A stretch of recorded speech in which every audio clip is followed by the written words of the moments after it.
The hour for convening having arrived, all members will please take their seats. All members of this House will please report to the floor and take your seats. The clerk will ring the bell.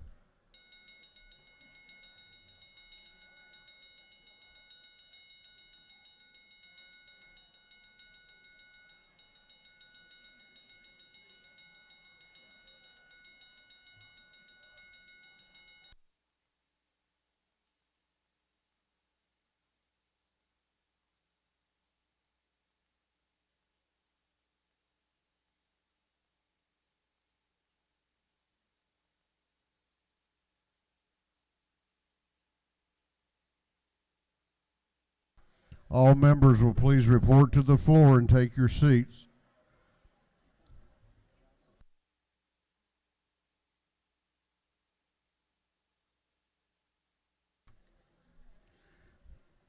We're going to have the morning roll call.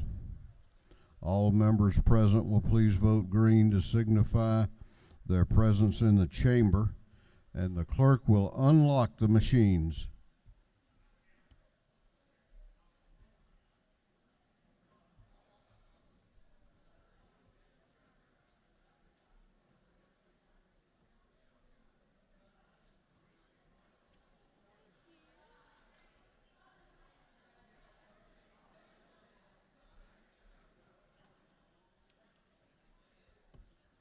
Have all members voted? Have all members voted? If so, the clerk will lock the machines. Doorkeepers will please close the doors and keep them closed. Well, good morning. That was weak. I said good morning. It's Friday. Did everybody get their plans canceled for tonight? If you need plans tomorrow, you can come to Blue Ridge, Georgia and see 2 or 3 inches of snow or more. So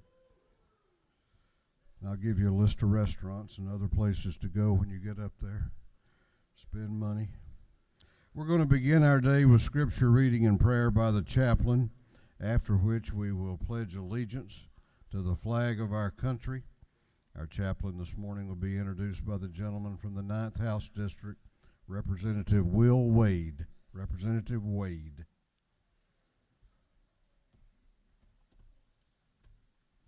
Thank you, Speaker. Colleagues, good morning.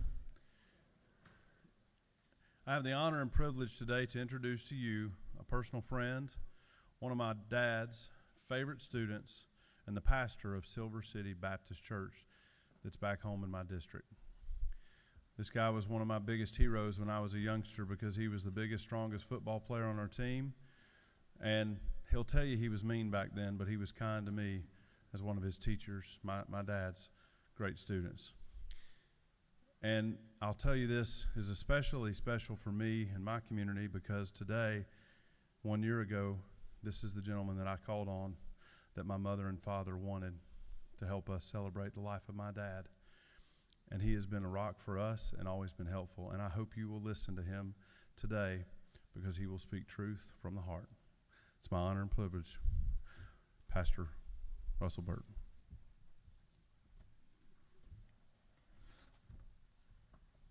Let me say, certainly I consider it a great honor and a privilege to stand before you today. I would be remiss if I didn't make mention of Will's father, Brother Roy Wade, who was my 5th grade school teacher.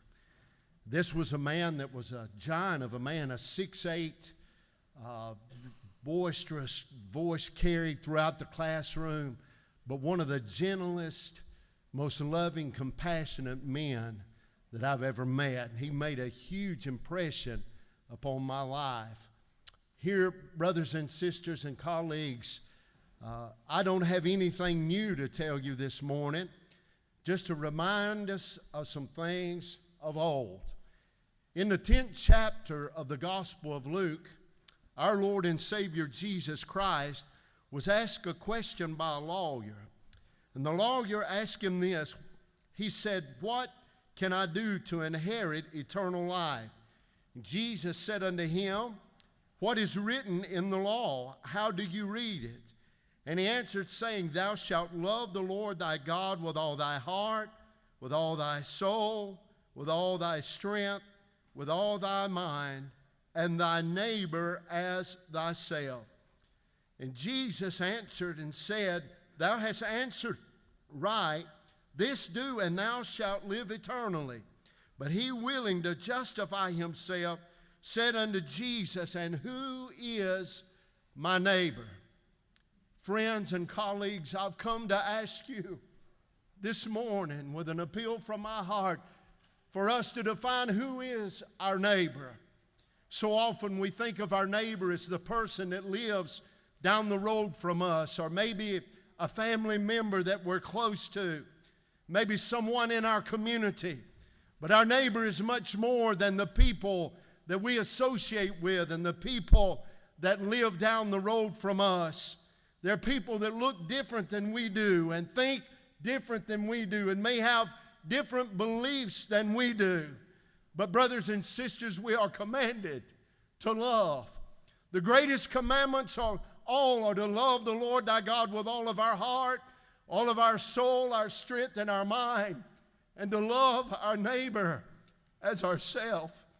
We're living in a day and an age where that brotherly love, that companionship, those relationships, the connection that we've had so often, we have no longer.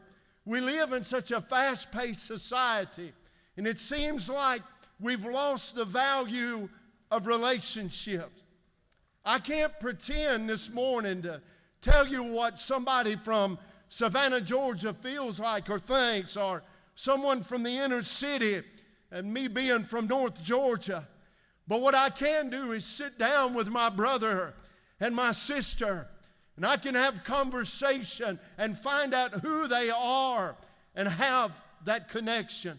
The Lord Jesus began to tell a parable about a man who left Jerusalem and went down to Jericho, and on his trip he was mugged and beaten and left half dead on the side of the road. And the Bible said that there was a priest that came by and looked upon him and passed by on the other side. Maybe that priest thought to himself he didn't have time. Maybe that priest thought to himself and reasoned within himself, I might get dirty, or I might mess up my fine linen garment. And there also came a Levite, a man whose job was to take care of the things in the temple. And he also came and looked upon him and passed by on the other side of the road. But oh, thank God this morning, there was a man there the Bible calls a Samaritan. And that Samaritan is a representation of our Lord and Savior Jesus Christ. He is a representation of the love that Christ brings into our heart. For when he saw him, he was moved with compassion. And oh, brothers and sisters, I know we feel compassionate, or we feel passionate about so many issues, and that's well and good. But oh, we've got to learn how to have compassion on one another, how to truly love an individual as the creation of God. We're more than just a demographic. We're more than just a statistic or a voter block. We're all created with a capacity to love and the need to be loved. And aren't you glad that in this parable, this man had compassion on him and began to pour oil and wine upon his wounds. Brothers and sisters, in the day and age that we live, it seems like our society is coming unraveled. And it is the love of God and our love for each other that hold our society together. And let us be of those that are of the household of faith. Pour in the oil and the wine, the love of God and the mercy of God. And let us see our brother as a human that needs love and help and compassion. And oh, how I appeal to you this morning. You as leaders and me as a minister of the gospel, let us go out into the world and find the unlovable and love them with the love of Christ. And in so doing, we can change this world. Dr. Martin Luther King, he made this statement. He said, I have decided to follow love. He said, hate is too heavy a burden to bear. And oh, my dear brothers and sisters, we'll never be more like God than when we love one another. And let me say this with all confidence, with all humility. I can tell you this morning that I love you and I love the people of this state. And I thank you for your service. And I just wanted to come and encourage you for just a little while. May we go to the Lord in prayer.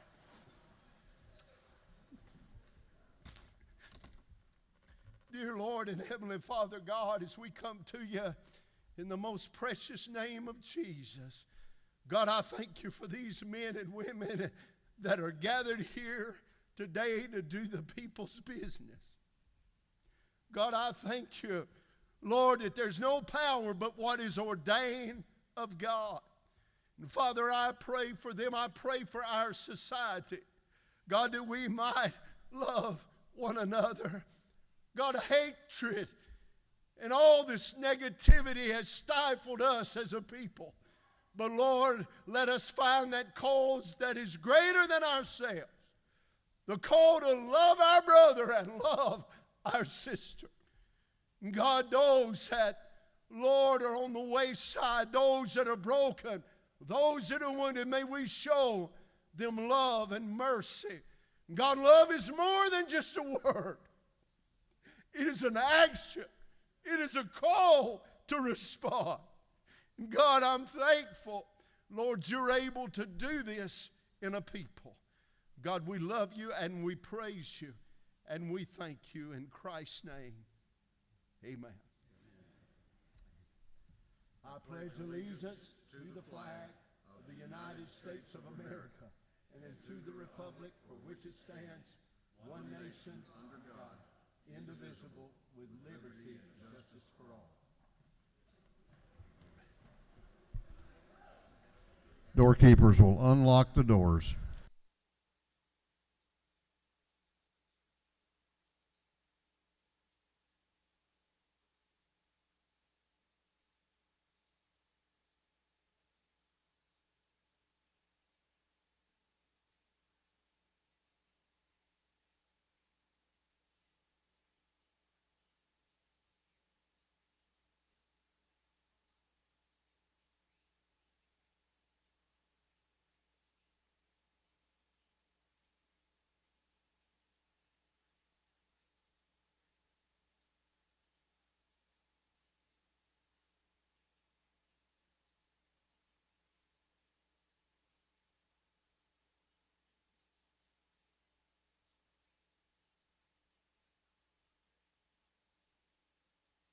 Members may greet the chaplain in the South Anteroom. And the chair recognizes Chairman Hogan, the chair of the Committee on Information and Audits. Thank you, Mr. Speaker. The Committee on Information and Audits has read the journal of the previous legislative day and found it to be correct.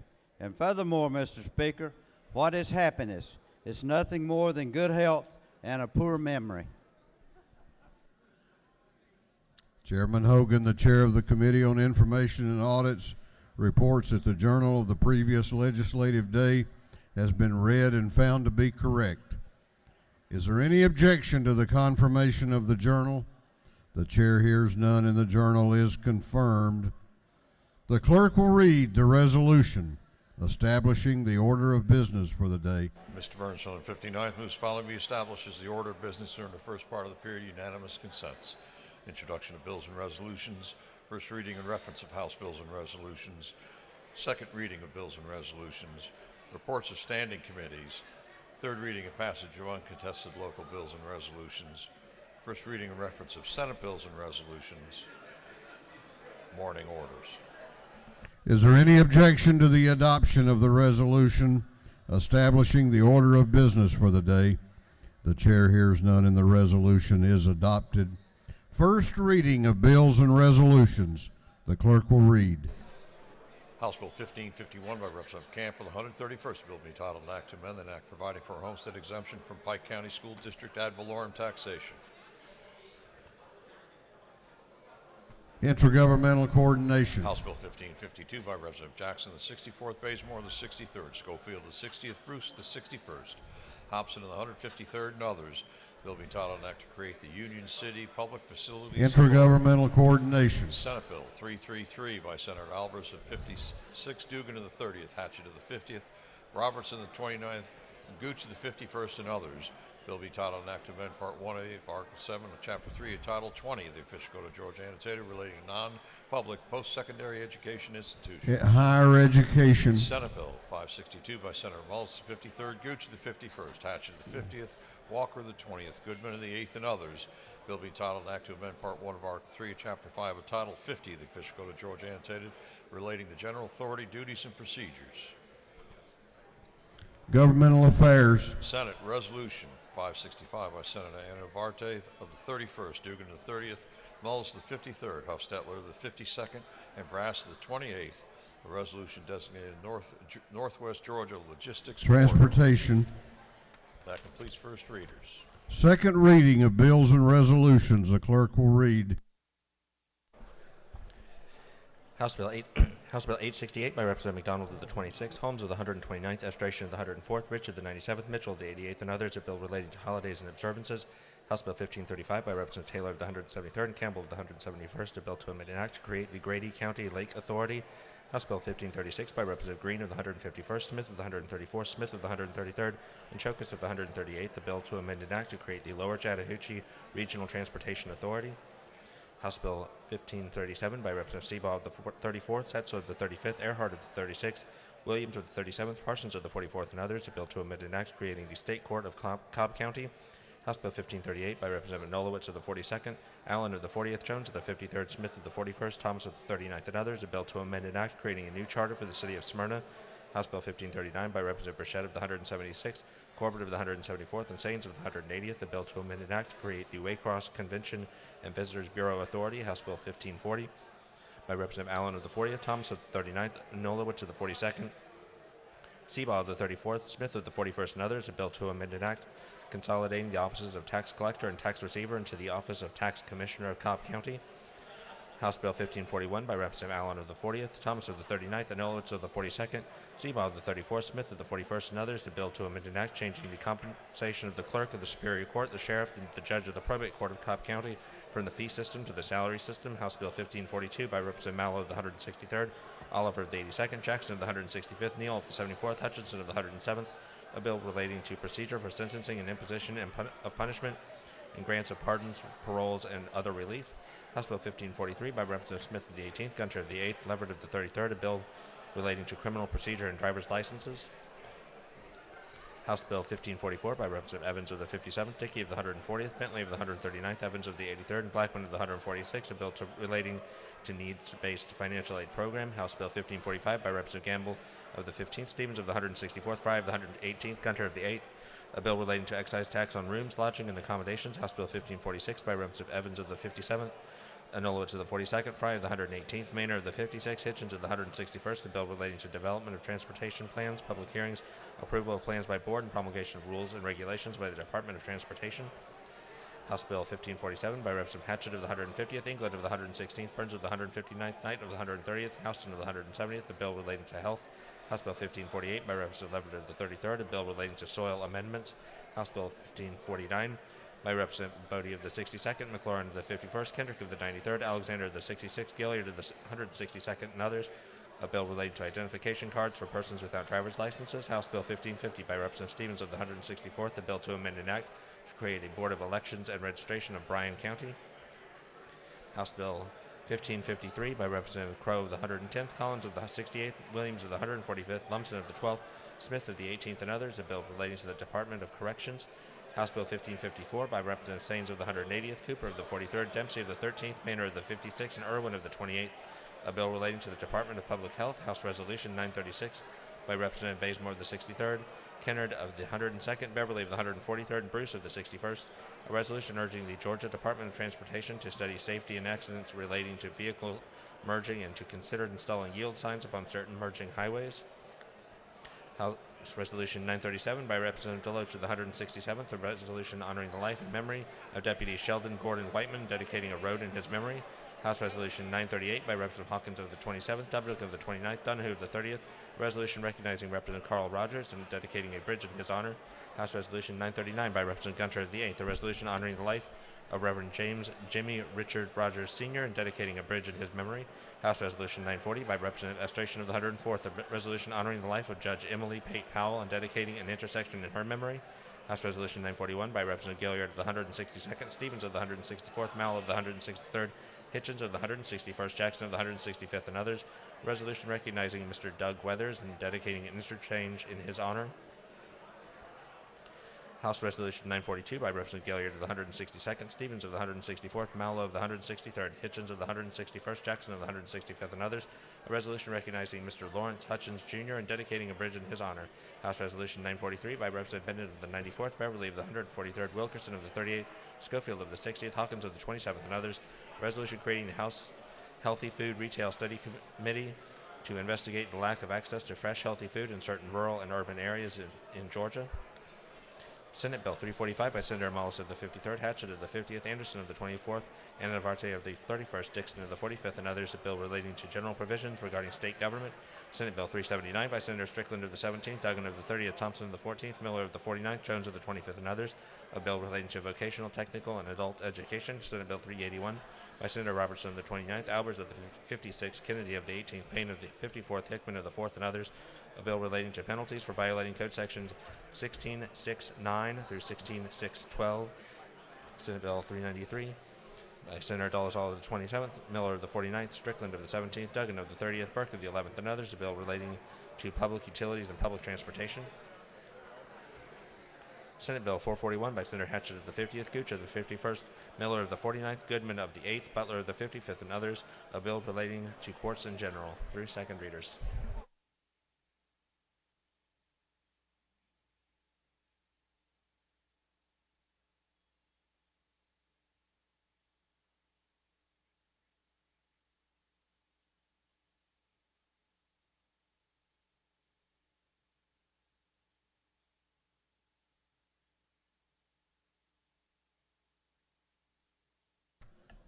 Reports of standing committees, the clerk will read.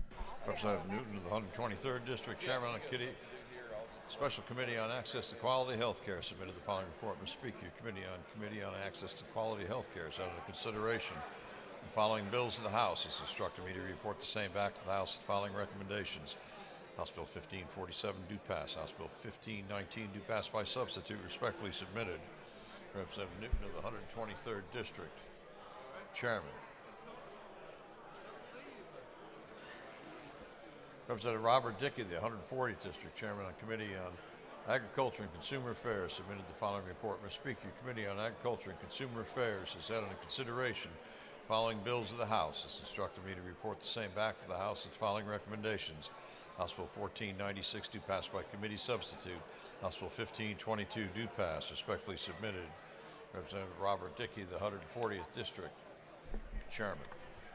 Representative Terry England of the 116th District, Chairman of the Committee on Appropriations, submitted the following report. Mr. Speaker, Committee on Appropriations has had under consideration the following bills and resolutions of the House. It's instructed me to report the same back to the House with the following recommendation. House for Resolution 593 do pass by committee substitute. House for Resolution 626 do pass by committee substitute. House Bill 911 do pass by committee substitute. Respectfully submitted, Representative Terry England of the 116th District, Chairman.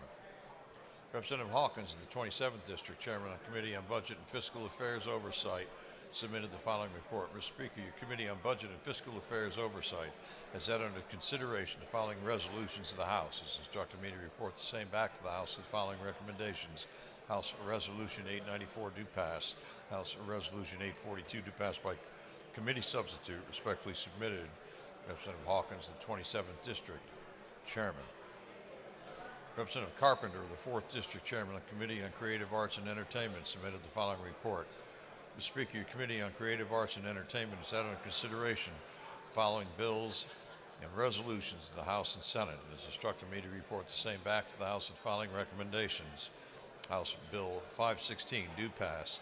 Senate Resolution 477, do pass.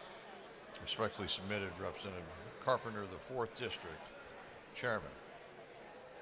Representative Chris Irwin of the 28th District, Vice Chairman of the Committee on Education, submitted the following report. Mr. Speaker, your Committee on Education has had under consideration the following bills of the House and instructed me to report the same back to the House with the following recommendations. House Bill 1482, do pass by committee substitute.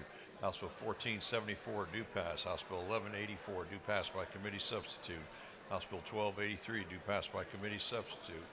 Respectfully submitted, Representative Chris Irwin of the 28th District, Vice Chairman. Representative Stan Gunther of the 8th District, Chairman of the Special Committee on Election Integrity, submitted the following report. Mr. Speaker, your Special Committee on Election Integrity has had under consideration the following bill of the House. Has instructed me to report the same back to the House with the following recommendation. House Bill 1464, do pass by committee substitute. Respectfully submitted, Representative Stan Gunner of the 8th District, Chairman. Representative Trey Rhodes of the 120th District, Chairman of the Committee on Game, Fish, and Parks, submitted the following report. Mr. Speaker, your Committee on Game, Fish, and Parks has had under consideration the following bills to the House and the Senate and instructed me to report the same back to the House with the following recommendations. House Resolution 822, do pass by committee substitute. Senate Bill 469, do pass. Respectfully submitted, Representative Trey Rose of the 120th District, Chairman. Representative Darlene Taylor, 173rd District, Chairman of the Committee on Governmental Affairs, submitted the following report. Mr. Speaker, your Committee on Governmental Affairs has had under consideration the following bills of the House. It's instructed me to report the same back to the House with the following recommendations. House Bill 923, do pass by committee substitute. Respectfully submitted, Representative Darlene Taylor of the 173rd District, Chairman. Representative Sharon Cooper of the 43rd District, Chairman of the Committee on Health and Human Services, submitted the following report. Mr. Speaker, your Committee on Health and Human Services had under consideration the following bills of the House. It's instructed me to report the same back to the House with the following recommendations. House Bill 1404, do pass by committee substitute. House Bill 1484, do pass by committee substitute. Respectfully submitted, Representative Sharon Cooper, the 43rd District, Chairman. Representative Martin of the 49th District, Chairman of the Committee on Higher Education, submitted the following report. Mr. Speaker, your Committee on Higher Education has had under consideration the following bill of the House. Instructed me to report the same back to the House with the following recommendations. House Bill 1515, do pass. Respectfully submitted, Representative Martin of the 49th District, Chairman.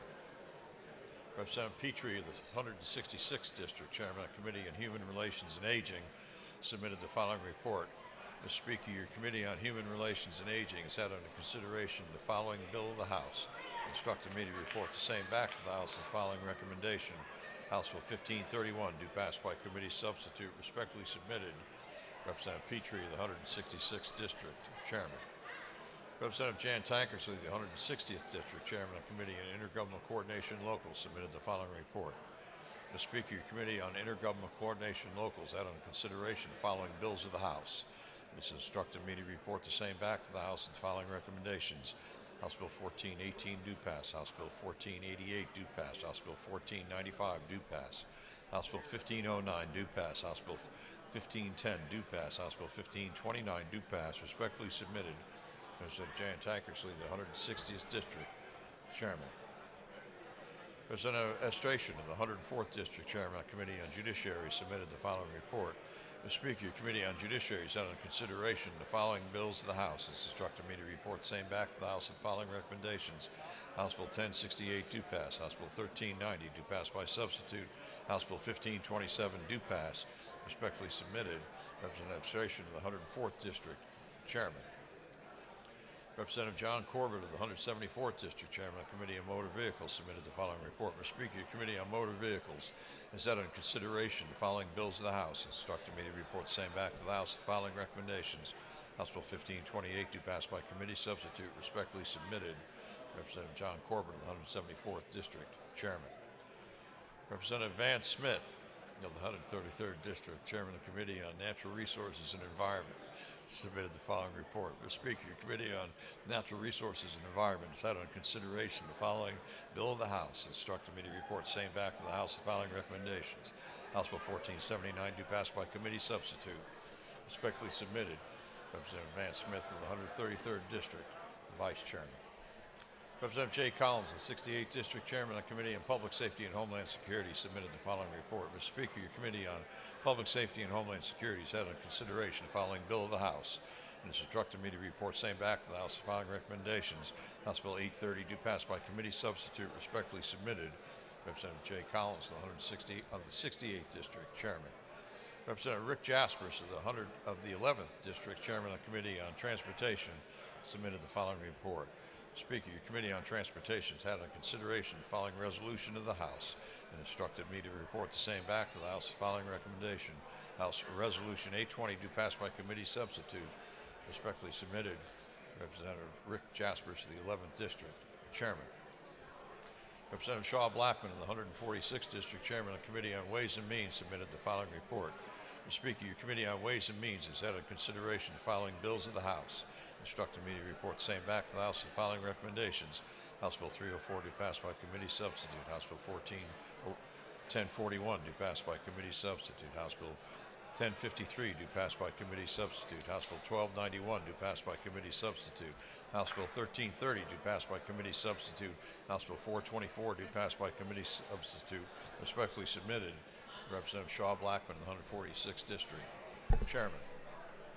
Representative Newton of the 123rd District Chairman of the Special Committee on Access to Quality Health Care submitted the following report. Mr. Speaker, your Special Committee on Access to Quality Health Care has had a consideration the following resolution to the House. It's instructed me to report same back to the House with the following recommendation. House Bill 1533 do pass by committee substitute. Respectfully submitted, Representative Newton of the 123rd District Chairman.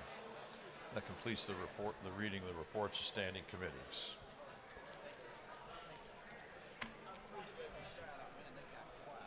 Yeah.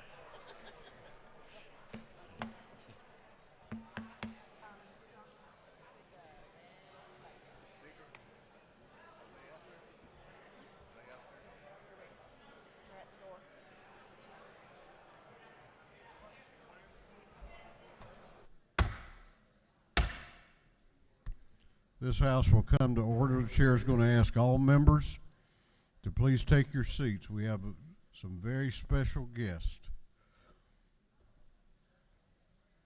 that we're going to honor appropriately, or try to.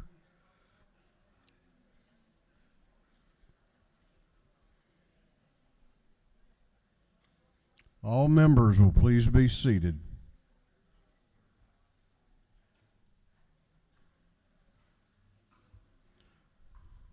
The clerk will read House Resolution 976.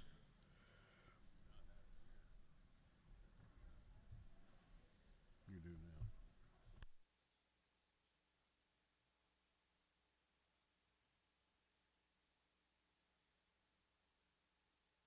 House Resolution 976 by Representative Ralston the 7th and Olowitz of the 42nd, Jones of the 47th, Burns of the 159th, and Beverly of the 143rd. A resolution congratulating the Atlanta Braves and inviting them to be recognized by the House of Representatives and for other purposes. Whereas on November 2nd, 2021, the Atlanta Braves claimed their first World Series title since 1995 after shutting down the Houston Astros 7-0, finishing the series with 4 wins and 2 losses. And whereas after securing an early lead, the Braves utilized their superior pitching and landed numerous home runs in order to close out the game, allowing the Astros only 6 hits and 3 at-bats with runners in scoring position. And whereas Jorge Soler was named the 2021 World Series MVP for his outstanding performance, joining the ranks of Hank Aaron, Lonnie Smith, and Ryan Klesko.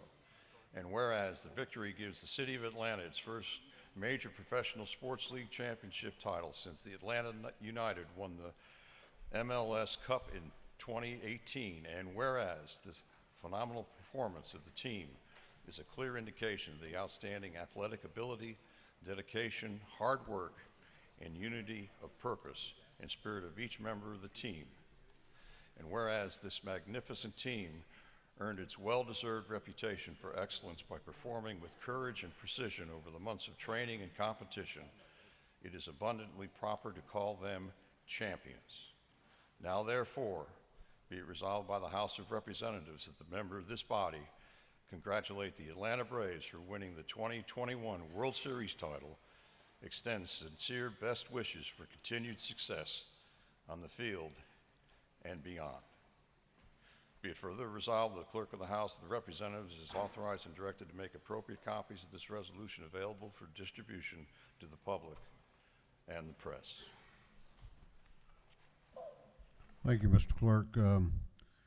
I think it's only fitting that we celebrate the return of baseball today with having members of the executive leadership of the Atlanta Braves with us. We'd like to have had some of the players and coaches, but they've got to get ready to play ball now. So they've headed out. But you know, last year was an amazing year in sports in Georgia, and we've honored Coach Smart and the Georgia Bulldogs, and today we're honoring our Atlanta Braves because they belong to every Georgian, and we're just very, very proud of last year's success.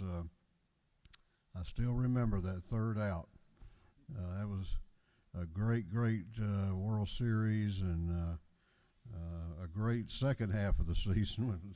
Kind of do without that first half, but we're honored to have with us today the co-CEOs of the Braves, Mike Plant and Derrick Schiller, and they have been friends of ours for a long time, and we're just delighted to have them here. I'm going to recognize at this time for a few words the CEO of the world champion Atlanta Braves, Mike Plant.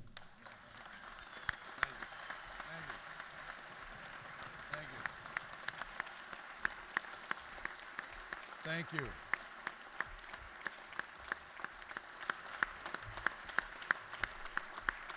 Thank you very much. So on behalf of Derrick and everyone in our entire organization, it's our privilege and honor to be with you here today, and obviously to bring that World Championship trophy. It is a coveted worldwide recognition of excellence. We strive for it every single year. Every member of this House in the state of Georgia, as the speaker said, has been part of our journey. We were proud to bring 9 million people last year to the Battery and Truist Park and have a global television audience watch us win this World Championship. We have done a lot, we believe, in the last 8 years to build and develop Truist Park and the Battery and create an incredible economic engine that is now rivaled around the world. We've had 150 teams from all over the world come and see what we've done to change the landscape of professional sports, not just focus on a sports venue anymore, but to create an incredible activation and high energy center. We have 3 Fortune 500 companies now that have their headquarters there and have really changed the landscape of Cobb County and the state of Georgia. So we appreciate your support. I can assure you that Derrick and I, we are probably as happy as anyone in this room that we are going to have opening day at Truist Park on April 7th, and that we are going to once again go after winning this trophy and bringing it back to the state of Georgia. So thank you very much. Thank you, Mr. Speaker. I appreciate it. Let's give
I told Mike Plant and Derrick Schiller there's a bill on today's calendar to compel them to re-sign Freddie Freeman.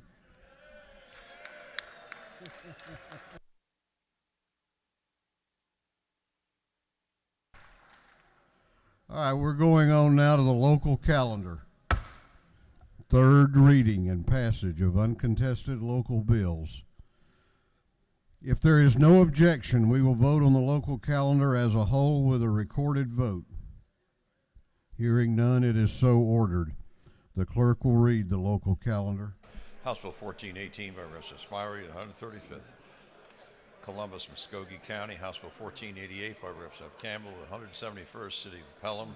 House Bill 1495 by Representative Dukes, the 154th Seminole County. House Bill 1509 by Representative Gilliard to the 162nd Chatham County. House Bill 1510 by Representative Gilliard to the 162nd Chatham County. House Bill 1529 by Representative Williams to the 168th Atlantic Judicial Circuit.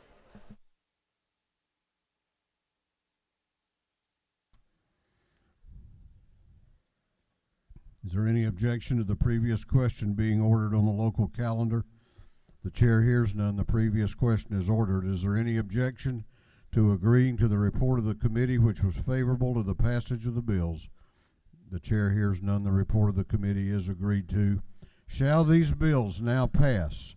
All those in favor of the passage of the bills on the local calendar will vote aye. Those opposed will vote no, and the clerk will unlock the machines.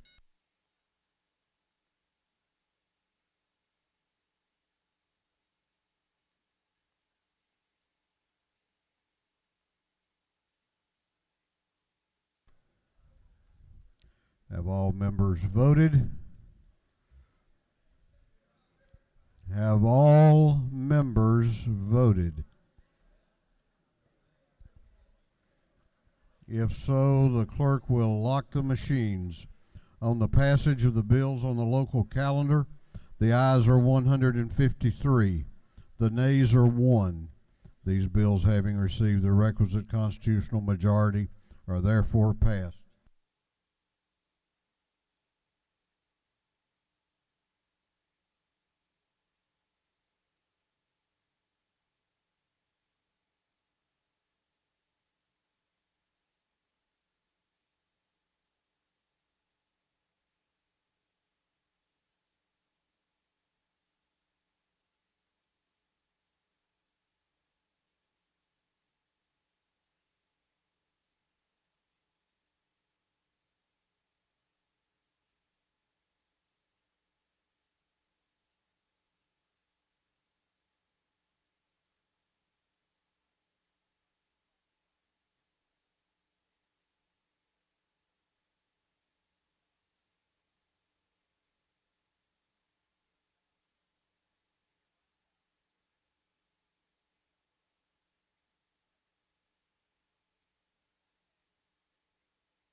All right, we're now going on to morning orders.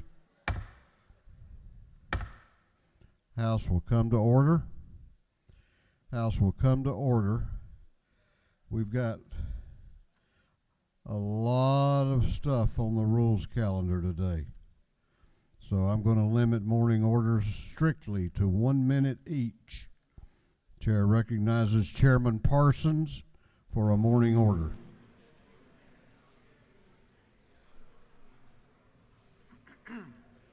Thank you, Speaker. I know I've only got a minute. I want to speak just for a minute about, we see a lot about gasoline prices, especially on social media. Just want to speak about that for a minute.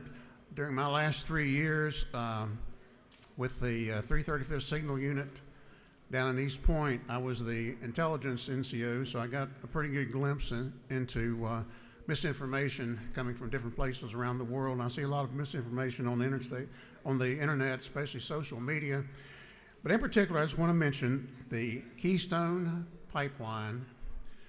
You know, for your information, or anybody might want to know, and I see a lot of misinformation about this on social media, the Keystone Pipeline was finished several years ago. It's operational, continues to operate. The Keystone XL pipeline is not finished. I think it's less than 8%, less than 10%. I think 8% completed. So I see social media posts about we need to reopen it, complete it. It's not going to be that easy. Only 8% complete. Thank you. Chair recognizes Representative Bruce for a morning order. Good morning, everyone. I want to thank Chris McCrary, Cash Trivet, and Andrew Long for purchasing these books. You have them on your desk in your office. This is born out of a mother who had breast cancer, and her daughter didn't understand why she was losing her hair. So she and the daughter wrote a book together called No Hair, Don't Care. And we're going to use the money that comes from this book to create a scholarship for the little girl. Unfortunately, the mother passed away. And the little girl is going to be in the ante room to sign the books if you want, or to take a picture with you. But we wanted to just share this with you. And we ask that you take it to your local library or to a school or somewhere and share it, so that if there's another child somewhere that's going through the same thing, that they will be able to get the benefit of this book. So thank you. The grandmother's there as well as the little girl. They won't let them both in the ante room, but the little girl will be there if you want to meet her. Thank you so much. Chair recognizes Representative Cantrell for a morning order. Does everyone know what time it is this weekend? It's favorite weekend of the year. We get to spring forward. And she came appropriately attired. She knows what time it is. I'm here with you. All right.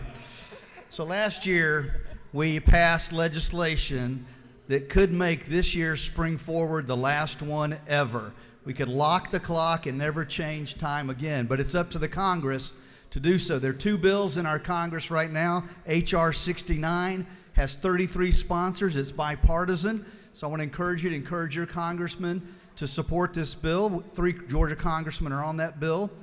And then Senate Bill 623 has 17 sponsors. It's also bipartisan. Neither one of our senators are on that bill yet. I encourage you to reach out. I've reached out to them multiple times. Some of you may have a little more influence on them than I do, and I would encourage you encouraging them. And let's lock the clock forever in Georgia and the surrounding states. Thank you, Mr. Speaker. Chair recognizes Representative Hutchinson for a morning order. Thank you, Mr. Speaker. Good morning, colleagues. Today I bring to you Alyssa. Alyssa is a kind-hearted and compassionate girl who loves to help others. She enjoys spending time with her friends, swimming, skating, singing, and playing games like Monopoly. She enjoys going to church, participating in church activities, and the Falcons are her favorite team. Whoever adopts Alyssa would have to support her relationship with her sibling, who is also placed for adoption in Georgia. Colleagues, during Women's History Month, imagine what this little girl can do as an adult and as a woman in Georgia. Thank you, Mr. Speaker. I yield the well. Chair recognizes Representative Cannon for a morning order.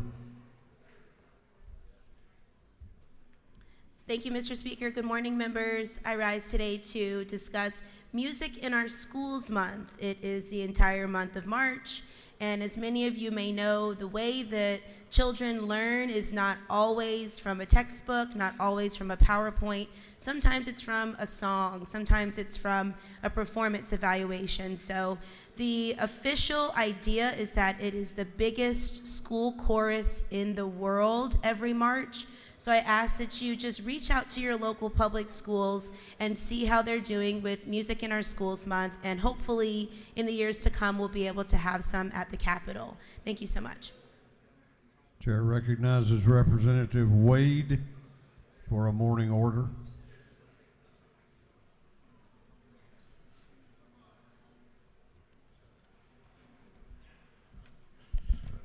Thank you, Speaker.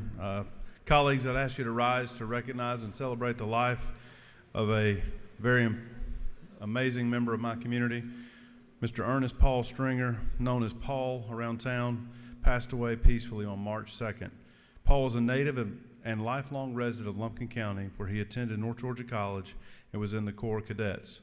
And I was told to say this because he knew Buddy DeLoach when Buddy was a young man. So he was also on the rifle team, played baseball, a phenomenal human being, and I just ask that you give a moment of silence to recognize his life and contributions to his community. Thank you very much, Mr. Speaker. There you go. The clerk will read the caption to a group of privilege resolutions. Honoring the life and memory of Mike Deckel. Recognizing June 6, 2022 as Women's Golf Day. Recognizing June 12, 2022 as Women's Veterans Day. Commending and congratulating Marcus Rashad Harris. Commending and congratulating Ethan Bishop Martin. Recognizing and commending Mike Atkins. Commending Shelley Smith Jones Elementary School's 2022 Teacher of the Year. Commending Matthew Bass Bremen Middle School's 2022 Teacher of the Year. Commending James Lipscomb, Bremen High School's 2022 Teacher of the Year. Commending Carla Coppett, Bremen Academy's 2022 Teacher of the Year. Congratulating the Collins Hill High School football team for winning the 2021-2022 GHSA Class 7A State Football Championship. Recognizing and commending Pamela Dickerson in honor of Women's History Month 2022. Recognizing March 24th, 2022 as HPV Awareness Day at the State Capitol. Recognizing and commending Judith Elizabeth Arnold. Recognizing and commending Sarah Hall. Recognizing and commending Scott Resmeyer. And for other purposes, that completes the reading of the privilege resolutions. Is there any objection to the adoption of the privilege resolutions? Chair hears none, and the resolutions are adopted.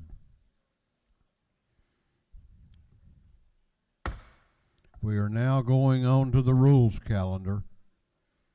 Going on to the rules calendar. Clerk will read the caption to House Bill 1452.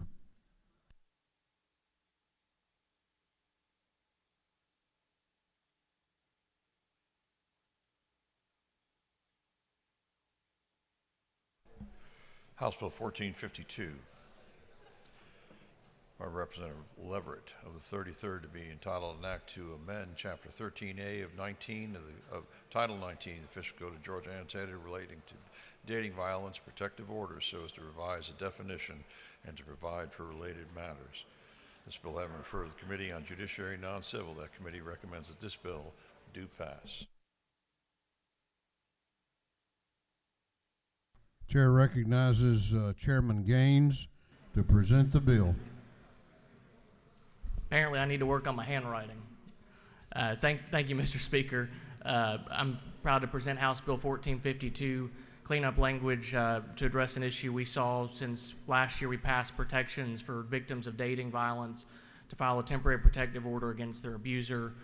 We've seen issues, including in my district, where last year the legislation allowed while they were dating or 6 months since they've been dating, but that has been an issue, so we've extended that to 12 months, and that's all this legislation does. Happy to answer any questions. You do not have any questions. Thank you, Mr. Speaker. I yield the will. I'm sorry, you do. You got a question or not? Chair recognizes Representative Rick Williams, for a question. Thank you, Mr. Speaker. Does the gentleman yield? I will. Have you ever been the victim of a violent date? I'm not. Okay. Thank you. Thank you, Mr. Speaker. I yield the will. Is there any objection to the previous question being ordered? The chair hears none. The previous question is ordered. Is there any objection to agreeing to the report of the committee, which was favorable to the passage of the bill? The chair hears none. The report of the committee is agreed to. Shall this bill now pass? All those in favor of the passage of the bill will vote aye. Those opposed will vote no, and the clerk will unlock the machines.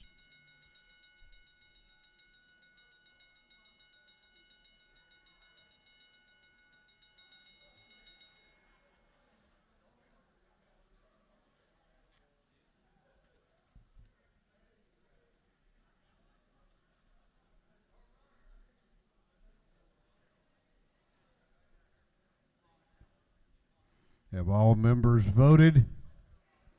Have all members voted? If so, the clerk will lock the machines. On the passage of House Bill 1452, the ayes are 156, the nays are 0.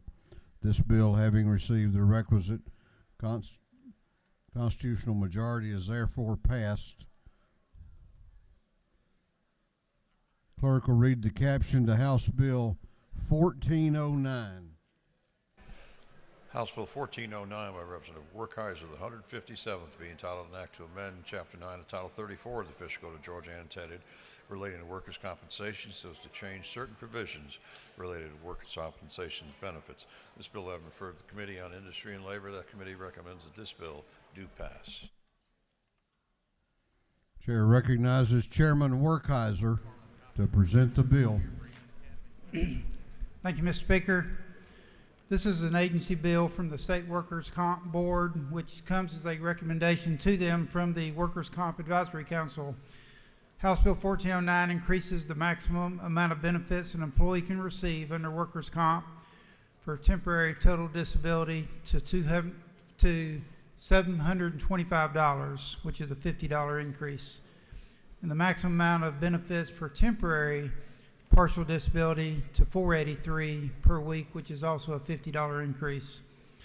The maximum total compensation for a surviving spouse for an employee who died from injury in the workplace has increased $20,000 to the amount of $290,000.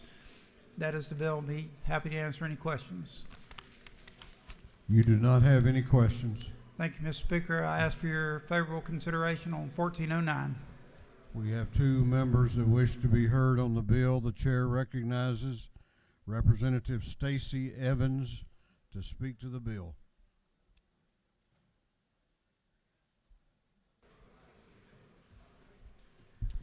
Thank you, Mr. Speaker. Good morning. I rise in favor of House Bill 1409, but also want to share with this body, this is pathetic, y'all.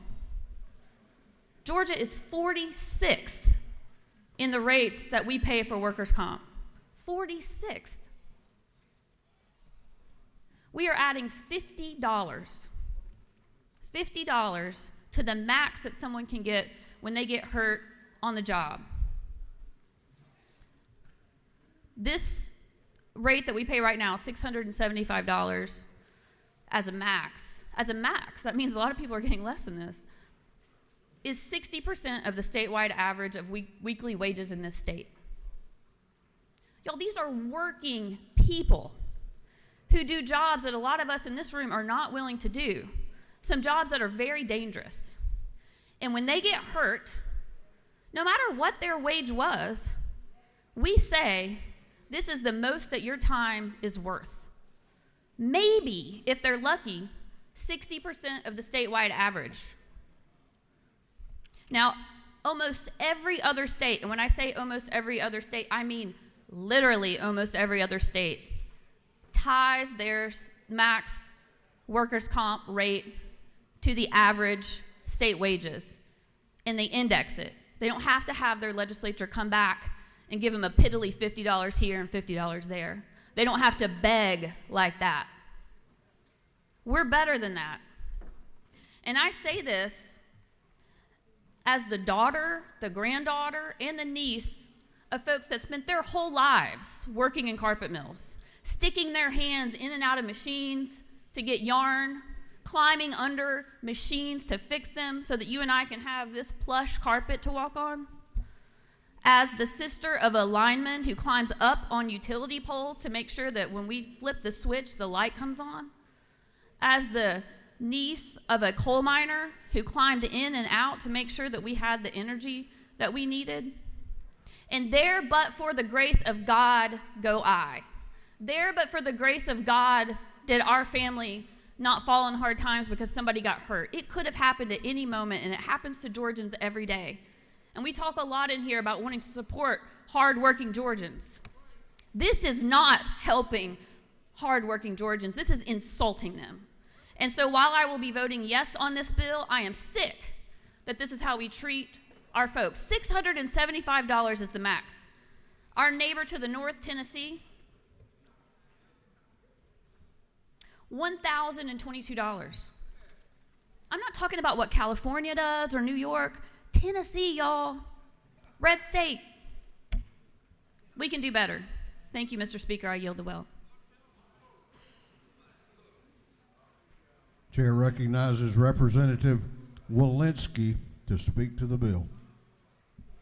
Thank you, Speaker. I also speak to the bill. I wish I didn't have to go after Representative Evans because that was amazing, and I echo all that she said. I'll just fill in some gaps real quick in terms of some of y'all may not know what workers' comp is, but workers' comp is a federal law, and each state gets to decide how much is paid. Workers' comp occurs because it makes it where you can't sue your employer when hurt on the job. You can sue a third party, but not your employer, and that's where this steps in. And my biggest concern, it's not just about Georgia football, but when we ever say we're behind Alabama, we know something's wrong. And we're behind Alabama on this. We are only one of two states who don't index. That's where the average salary income in Georgia goes up, it gets raised. We haven't raised this in 3 years. That means our blue-collar employees, our employees who are getting hurt on the job, their income for when they get hurt hasn't gone up in several years, but we need to get ahead. By this raise that we're doing, we're still in the bottom 5 in the United States. We're in the bottom 5 of what we're paying workers who get hurt on the job, who do not have the ability to sue their company, because that's what we're doing here, and that's important. But in workers' comp, we pay people we're the 5th worst state in Georgia. And so I echo everything Representative Evans said, and I say this is a good bill because we're headed in the right direction, but we really need to catch up with other states. We are the #1 state for business, and we need to make sure now that we are also the #1 state for employees. Thank you, Speaker. I yield the well.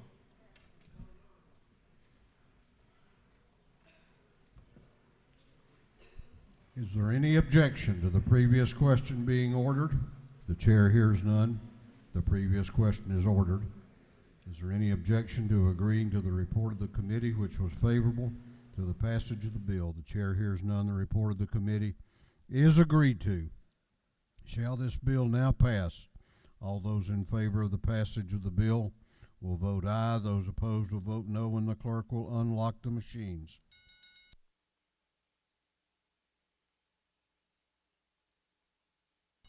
What purpose does Representative Wilson rise? Parliamentary inquiry. State your inquiry. Mr. Speaker, is it not true that while we're increasing the pay out here and the Advisory Council has asked for this bill, the Advisory Council asked that at a minimum we tie this to 67% of the average wages, and this is only 60%? If the gentleman so states, I'm sure he has followed that. What purpose does Representative Maynor rise? Parliamentary inquiry. State your inquiry. Is it not true that the Georgia Workers' Comp Board should really have a physical therapist on it? And that way, they would more readily be able to tell the state of Georgia what these rates should be and how workers can get back to work quicker. Well, that's really not a bad idea, actually, Representative. Okay.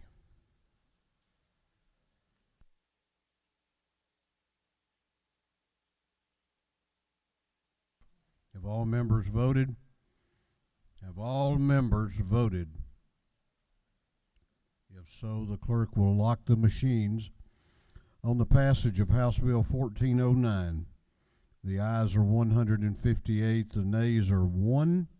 This bill, having received the requisite constitutional majority, is therefore passed. Clerk will read the caption to House Bill 1433. House Bill 1433 by Representative Ballinger of the 23rd, and others to be entitled an act to amend Code Section 35, 6A, 11 of the Official Code of Georgia annotated relating to advisory board created in membership relative to the Criminal Justice Coordinating Council. This bill having referred to the Committee on Judiciary and Non-Civil, that committee recommends that this bill do pass. Chair recognizes Chairman Ballinger to present the bill. Thank you, Mr. Speaker. This is a very simple bill brought on behalf of the CJCC. It simply updates the definition of one of the members of the Special Advisory Group. It also allows for parents as well as children who've been involved with DJJ to sit on the advisory board. And if we pass this legislation, it brings us into conformity with federal regs and laws, and it protects, we're subject to lose at least 20 to 25% of the grant if we don't bring it into conformity. I'll be happy to answer any questions.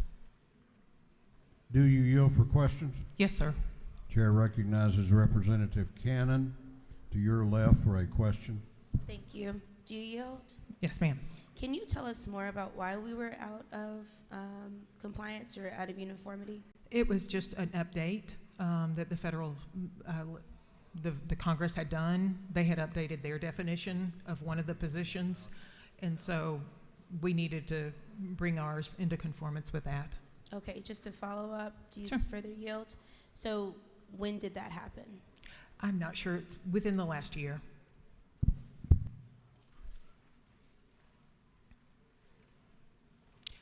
If there are no more questions. There are no more questions. I yield the well and ask for your favorable consideration. Is there any objection to the previous question being ordered? The chair hears none. The previous question is ordered. Is there any objection to agreeing to the report of the committee, which was favorable to the passage of the bill? The chair hears none. The report of the committee is agreed to. Shall this bill now pass? All those in favor of the passage of the bill will vote aye. Those opposed will vote no, and the clerk will unlock the machines.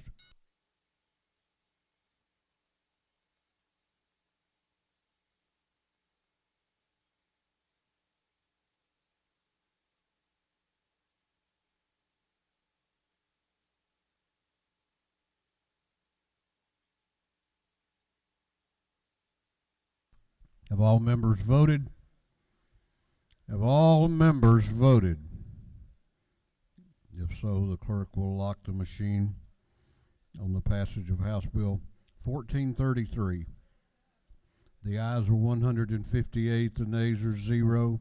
This bill, having received the requisite constitutional majority, is therefore passed. Clerk will read the caption to House Bill 934. House Bill 934 by Representative Leverett of the 33rd, and others to be entitled an act to amend Part 1 of Article 5A of Chapter 8 of Title 48.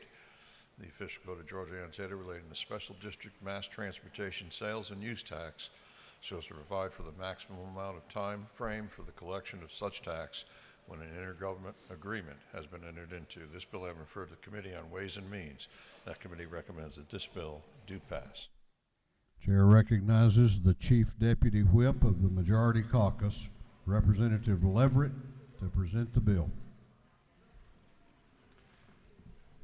Thank you, Mr. Speaker. Ladies and gentlemen of the House, it's my pleasure to present to you for your consideration House Bill 934 this morning.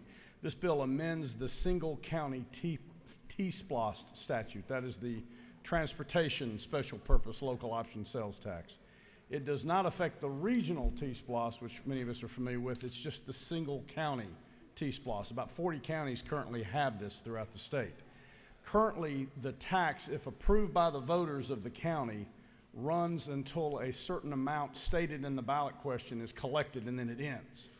Under this bill, the single county T-SPLOST could run for a specific period of time, up to 5 years, as stated in the ballot question, if the county and the cities within that county have an intergovernmental agreement governing what projects the tax can be spent upon. And of course, they still have to be transportation projects, but this is a way just to specify what the money will be used for and make sure they've got consensus among the other jurisdictions. And this brings the single county T-SPLOST in line with every other SPLOST tax that I'm aware of where it was levied for a period of time. The bill does not diminish or take away any of the current guardrails that apply to the single county T-SPLOST, such as the intergovernmental agreement, such as the need for passing a resolution by the county to call the referendum. The voters have to approve the imposition of the tax in a referendum, and there also is a reporting obligation after the tax is imposed to make sure that the proceeds are being spent appropriately. This bill is not retroactive. It does not affect any of the current T-SPLOST. It would apply only once those run out if the counties were to levy a new one, or if a county that currently doesn't have a T-SPLOST levies one going forward after the effective date of this act. So it doesn't do anything to change those T-SPLOSTs that are currently in effect. It's just prospective in its operation. And I would ask that you please favorably consider this. It's supported by ACCG and GMA, and I think it puts another good tool in the toolbox for our counties and avoids the sort of flicking the light switch, which is frustrating to a lot of our local merchants, where the tax is imposed and then it's not imposed and then it gets reimposed and then it's not imposed again. So I would ask your favorable consideration. Will yield the well for questions. Do you yield for questions? Yes, I do, Mr. Chairman. Chair recognizes the Minority Caucus Whip, Representative Wilkerson, for a question. Thank you, Mr. Speaker. Does the gentleman yield? Yes, sir. Just for my understanding, in a regular SPLOST, not a T-SPLOST, if there are excess funds and you completed the projects, you can either, I believe, like a school system, can either buy down the millage rate or refund it back to taxpayers. In this case, is there any such mechanism, or would it just go toward building more roads or building whatever transit projects you're doing? Under the amendment, it just simply provides you can levy for a period of time. I believe currently the SPLOST ends when a stated amount is collected and it's not available for applying to other kinds of expenditures or debt. Thank you for the question. Do you further yield? Yes, sir. Chair recognizes Chairman Carpenter to your right for a question. Does the gentleman yield? Yes, sir. Is it not true that it's very difficult on your local retailers when tax rates change midstream like this? And Yes, this sir. bill would seek to help keep uniformity for all your retailers so they know what to charge the consumer when they're coming to buy their products. Absolutely, and thank you for that question. That's an excellent point. All right, thank you, Mr. Speaker. I will yield the well and ask your favorable consideration of House Bill 934. Gentleman has yielded the well. Is there any objection to the previous question being ordered? The chair hears none. The previous question is ordered. Is there any objection to agreeing to the report of the committee, which was favorable to the passage of the bill? The chair hears none. The report of the committee is agreed to. Shall this bill now pass? All those in favor of the passage of the bill will vote aye. Those opposed will vote no, and the clerk will unlock the machines. What purpose does Representative Singleton rise? Parliamentary inquiry. State your inquiry. Yes, sir. I wish I could have had a chance to ask my question. Is it not true that this bill would remove the dollar amount on the ballot question, therefore not putting a cap on the amount of funds raised? And is it not further true that this bill would allow counties to raise beyond, if they reach their goal, let's say it's $100 million, it would allow them to raise beyond their stated goal? Well, in the time that it took you to ask the parliamentary inquiry, you could have walked down here and asked Representative Leverett, and he, I'm sure, would have told you. And if you still want to do that, I'll indulge you a few seconds. What purpose does Chairman Werkheiser rise? He waves.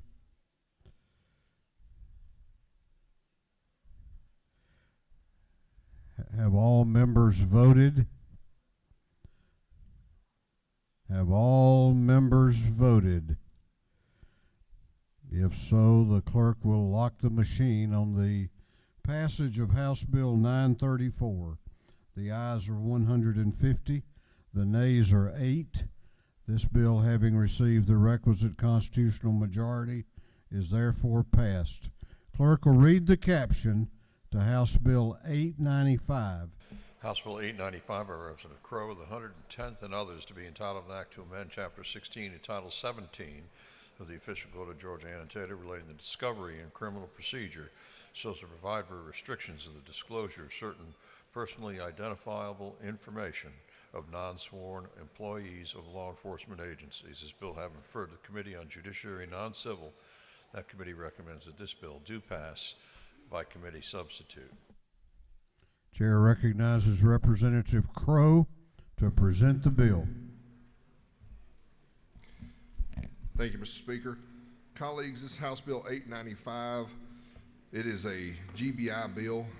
Currently, law enforcement officers, sworn law enforcement officers, are not required to have their personal information, their home address and phone number given out as part of a witness list to the defendant and the prosecution if they are testifying for the prosecution.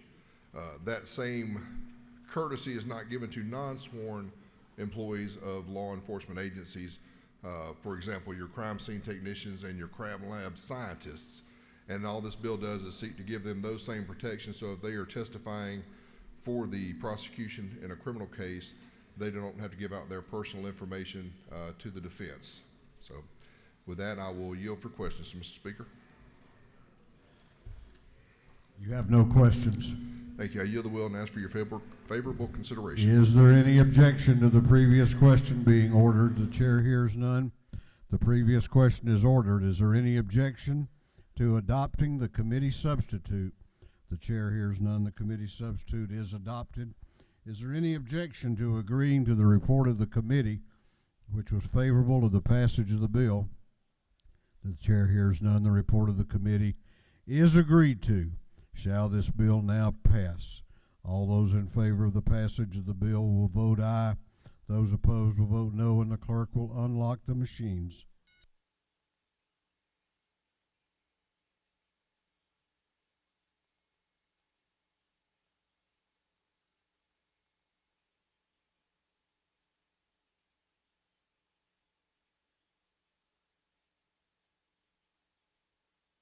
Have all members voted?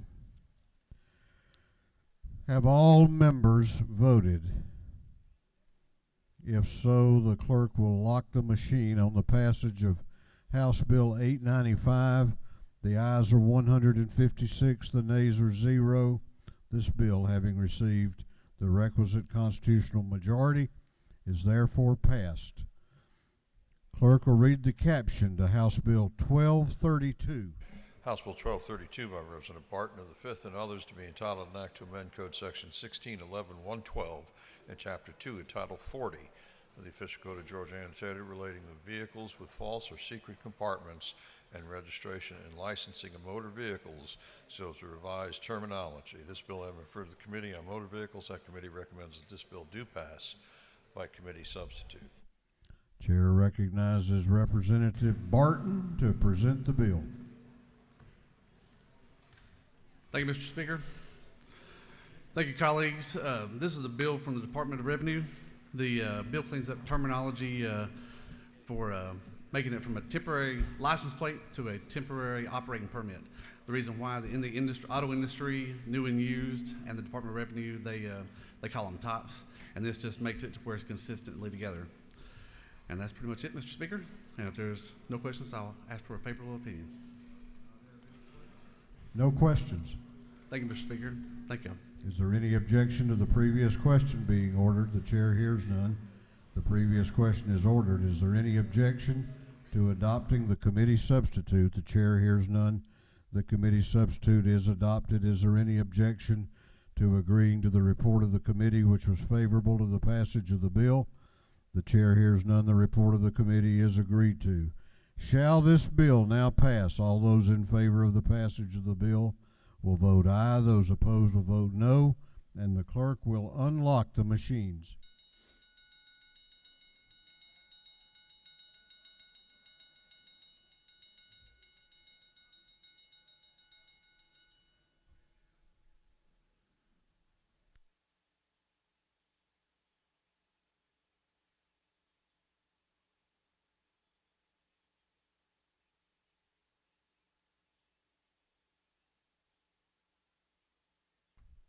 Have all members voted? Have all members voted? If so, the clerk will lock the machines on the passage of House Bill 1232.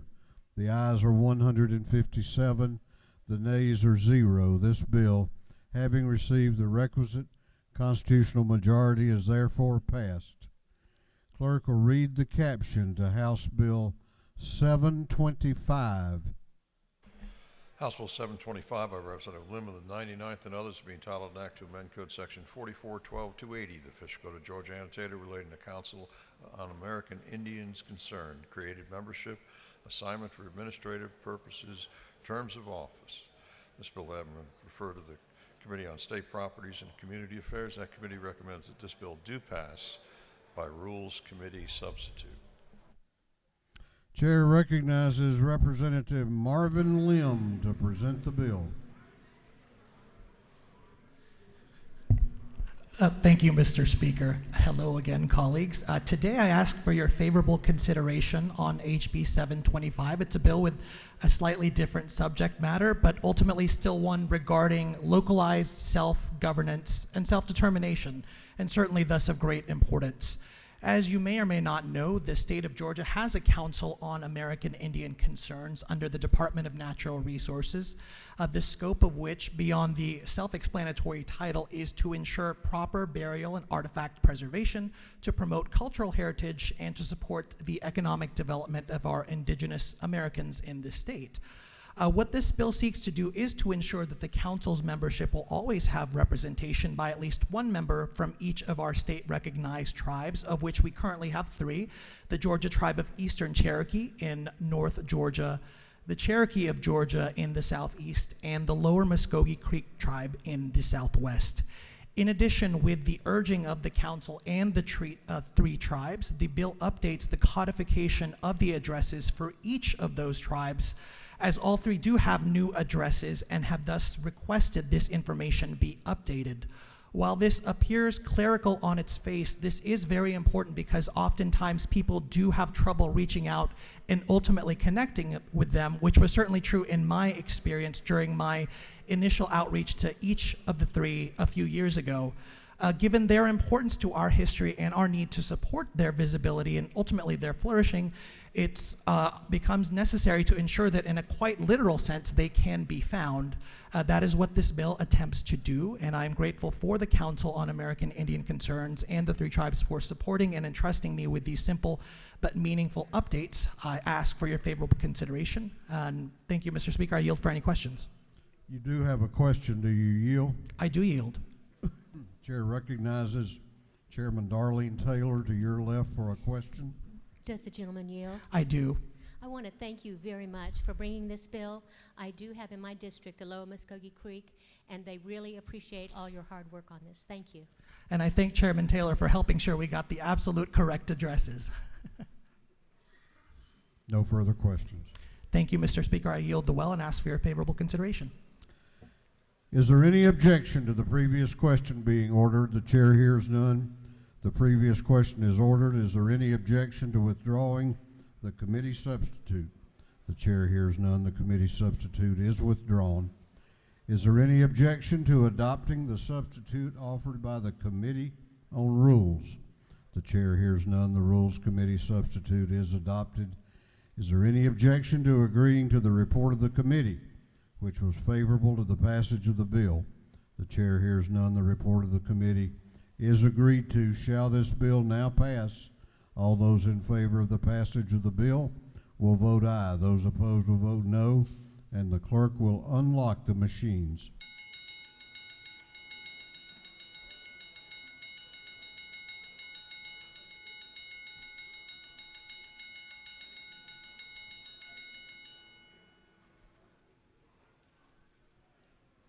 Have all members voted?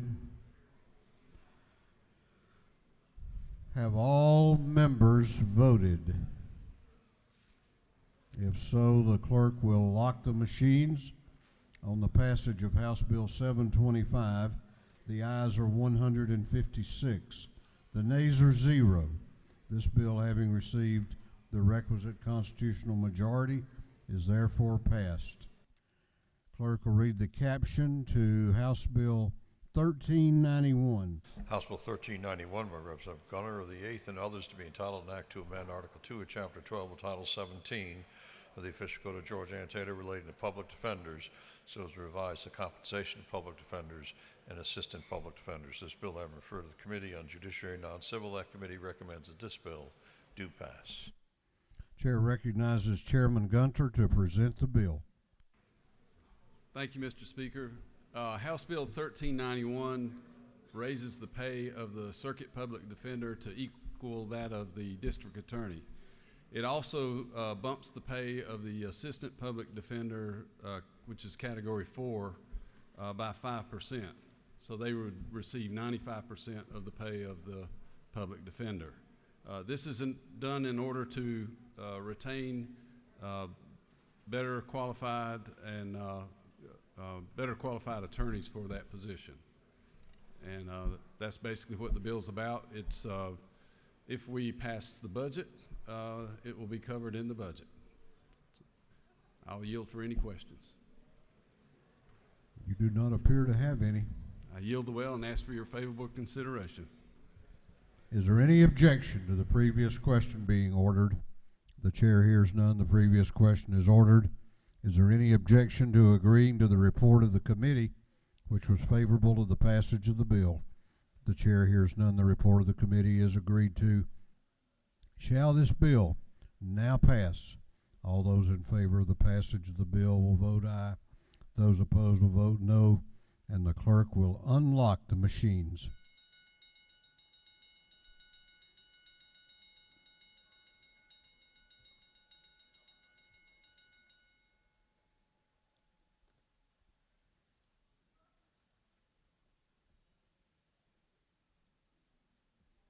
Have all members voted?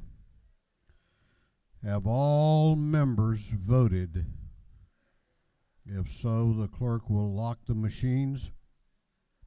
On the passage of House Bill 1391, the ayes are 156, the nays are 0.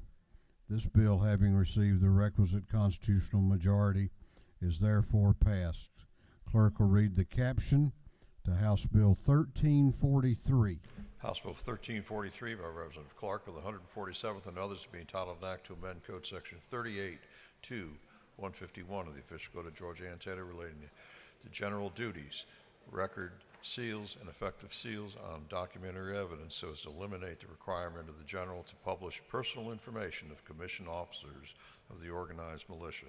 This bill having referred to the Committee on Defense and Veteran Affairs, that committee recommends that this bill do pass by committee substitute. Chair recognizes Chairman Heath Clark to present the bill. Thank you, Mr. Speaker. Colleagues, I have House Bill 1343. It does two things. It removes the requirement in the annual report that the Adjunct General provides to the public that the requirement to list the commissioned officers' names. This is a security concern that they have in today's environment, and also to print and distribute all the laws every year to their units in the Georgia Department of Defense. And currently they have to contract to print and distribute, so this will save money, and they already do they're digitized and they are available to all their units online. So that's the bill, and I will yield for any questions. You have a couple of questions if you care to yield. I will yield. Chair recognizes Chairman Parsons to your left for a question. Thank you, Speaker. Gentleman, yield. I will yield. I apologize, isn't it true, for not asking about this earlier. Just wanted to inquire, does the law apply equally to commissioned and enlisted personnel? There's no requirement for them to list NCO officers. There's only a requirement for them to list the commissioned officers, and this removes that requirement. Very good. Thank you.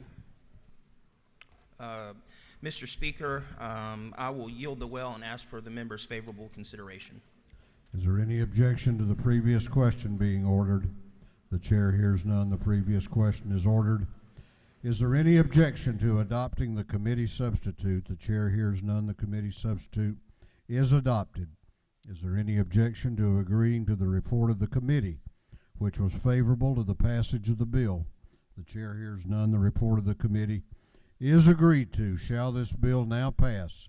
All those in favor of the passage of the bill will vote aye. Those opposed will vote no, and the clerk will unlock the machines.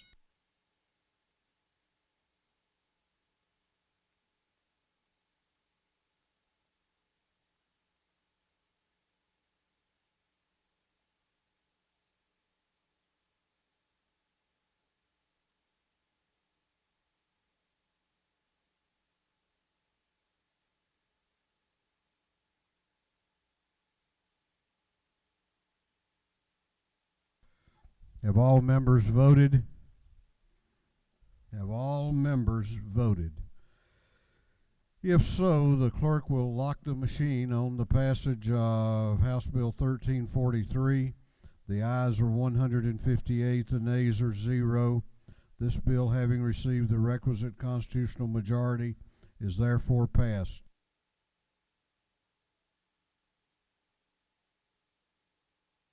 Clerk will read the caption to House Bill 1438.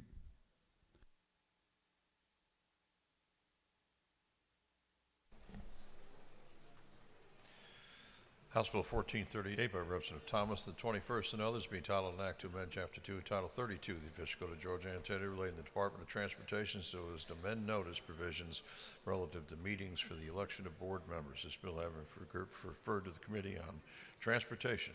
That committee recommends that this bill do pass.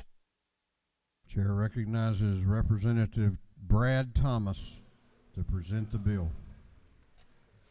Thank you, Mr. Speaker. Today I present HB 1438.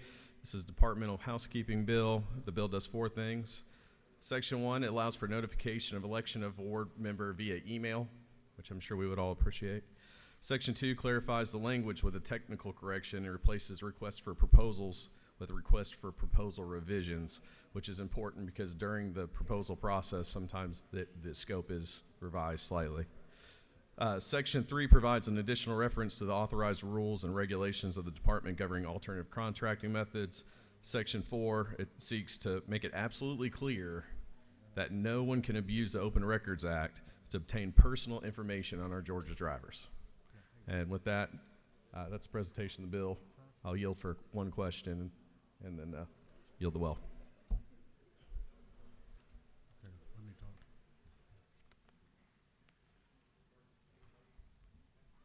You have no questions?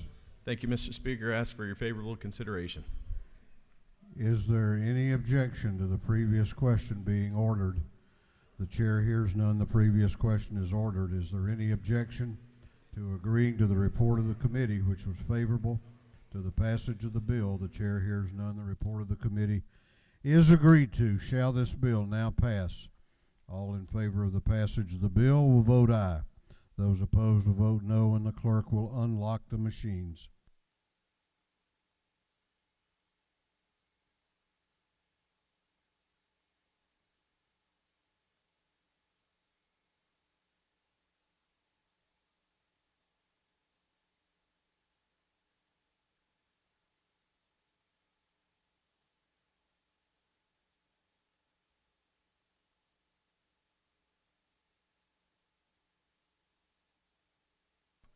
Have all members voted? Have all members voted? If so, the clerk will lock the machines on the passage of House Bill 1438. The ayes are 157. The nays are 2. This bill, having received the requisite constitutional majority, is therefore passed. Clerk will read the caption to House Bill 689. House Bill 689 by Representative Gaines, the 117th, and others to be entitled an act to amend Article 2, Chapter 3, Title 35 of the official code of Georgia annotated relating to the Georgia Crime Information Center so as to provide that persons who are victims of an offense in trafficking may petition the clerk of court to have sealed certain criminal history record information maintained by the clerk. This bill having referred to the Committee on Judiciary Non-Civil. That committee recommends that this bill do pass.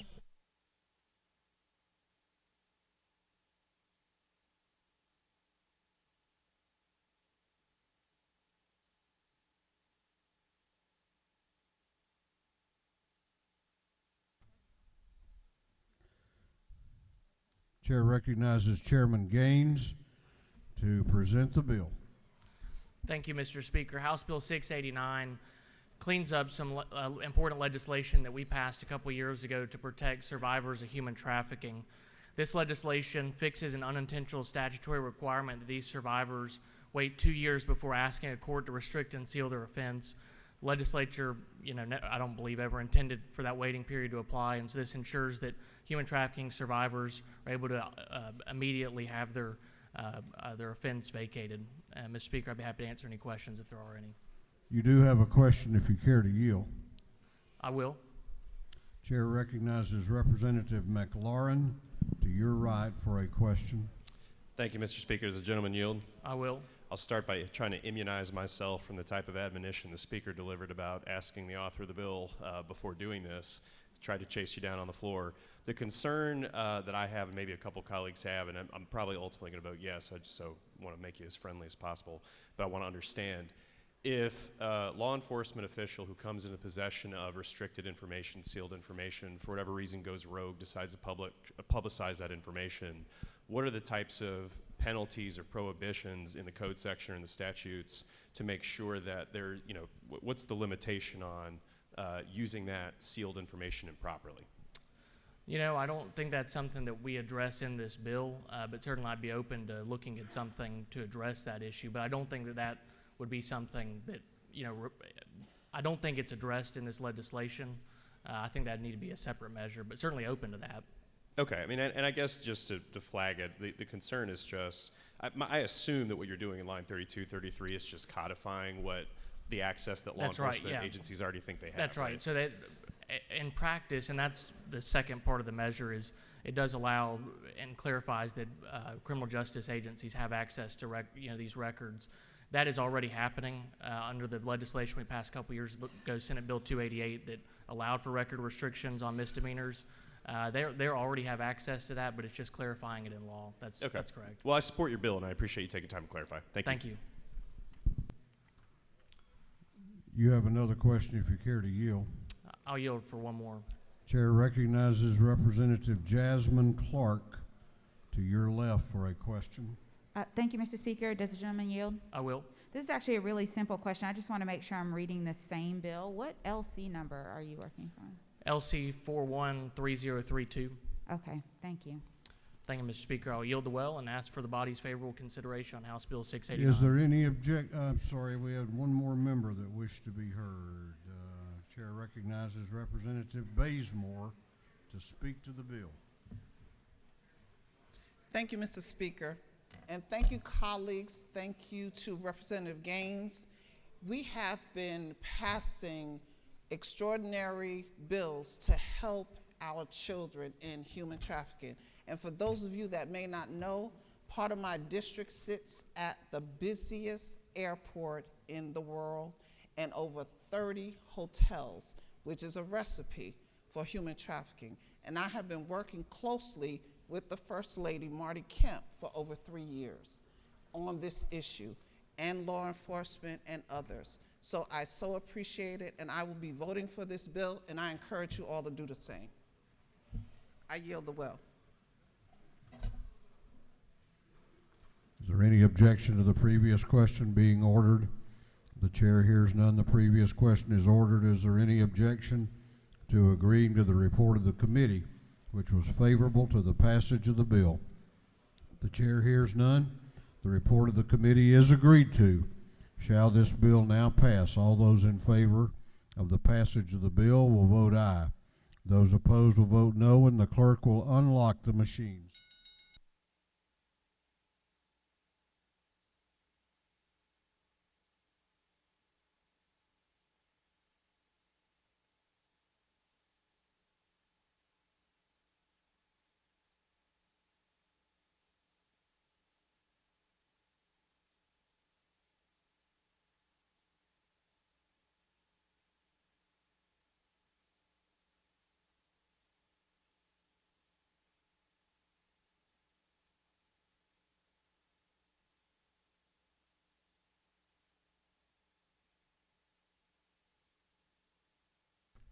Have all members voted? Have all members voted? If so, the clerk will lock the machines on the passage of House Bill 689. The ayes are 159, the nays are 0. This bill, having received the requisite constitutional majority, is therefore passed. Clerk will read the caption to House Bill 1004.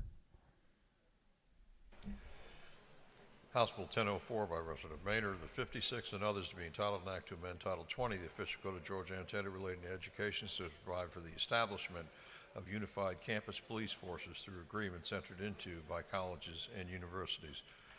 This bill having referred to the Committee on Public Safety and Homeland Security, that committee recommends that this bill do pass by committee substitute. Chair recognizes Representative Maynard to present the bill.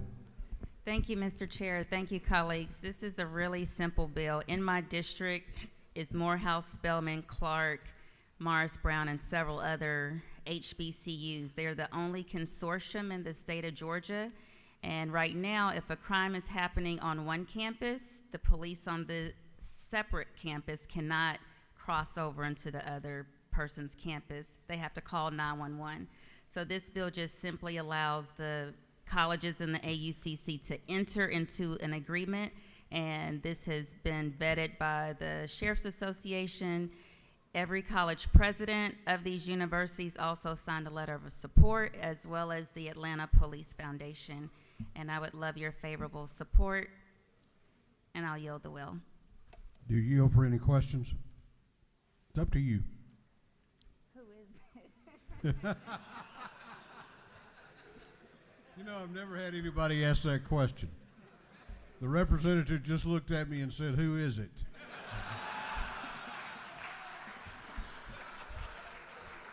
You gotta love it. And I'm not going to tell you.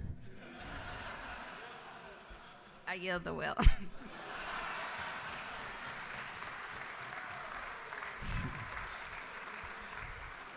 Very intelligent move. Is there any objection to the previous question being ordered? The chair hears none. The previous question is ordered. Is there any objection to adopting the committee substitute? The chair hears none. The committee substitute is adopted.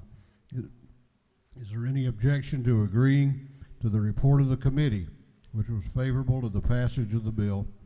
The chair hears none. The report of the committee is agreed to. Shall this bill now pass? All those in favor of the passage of the bill will vote aye. Those opposed will vote no, and the clerk will unlock the machines.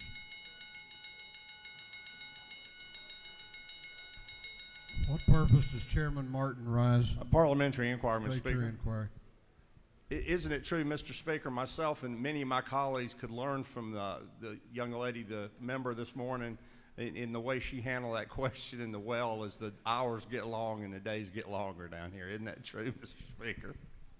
Absolutely. What purpose does Representative McLaurin rise? Parliamentary inquiry, Mr. State Speaker. your inquiry. Isn't it true, Mr. Speaker, that given some of the events the last few years, whenever we expand the jurisdiction or the authority of law enforcement that traditionally don't take on a full law enforcement role, that the very least duty that we owe our constituents is to at least apply strict scrutiny and ask why those additional law enforcement powers are necessary to expand? The gentleman so states. All right, final inquiry. What purpose does Chairman Collins rise? Parliamentary inquiry, Mr. State Speaker. your inquiry. Is it not true that this measure is a common sense piece of legislation that will ensure that that consortium of institutions that my colleague in the well spoke about have good public safety and policy to ensure public safety is number one priority in their area? I am sure the chairman of the committee from which the bill came gave it a full vetting. Have all members voted? Have all members voted? If so, the clerk will lock the machines. On the passage of House Bill 1004, the ayes are 150, the nays are 8. This bill, having received the requisite Constitutional majority is therefore passed. Chair recognizes Chairman Alan Powell for an announcement. Well, while he's coming down, how about Chairman Rich? Come on, let's go. We got meetings to go to at lunch. Chairman Powell. Thank you, Mr. Speaker. Would the members of the Regulated Industry Committee meet over in CLOB 606 immediately upon adjournment for just a short meeting to get a bill moving? Chair recognizes now Chairman Rich for an announcement. I'm going to need for you to mark your calendars for this one. Members of the Majority Caucus, we will meet on Monday upon adjournment for lunch, and lunch will be served. Chair recognizes Caucus Chair Mitchell for an announcement. Thank you, Mr. Speaker. The Democratic Caucus will meet via Zoom at 12:30. Lunch will be provided in 6:05 thereafter. Today at 12:30 via Zoom, the usual number. Thank you, Mr. Speaker.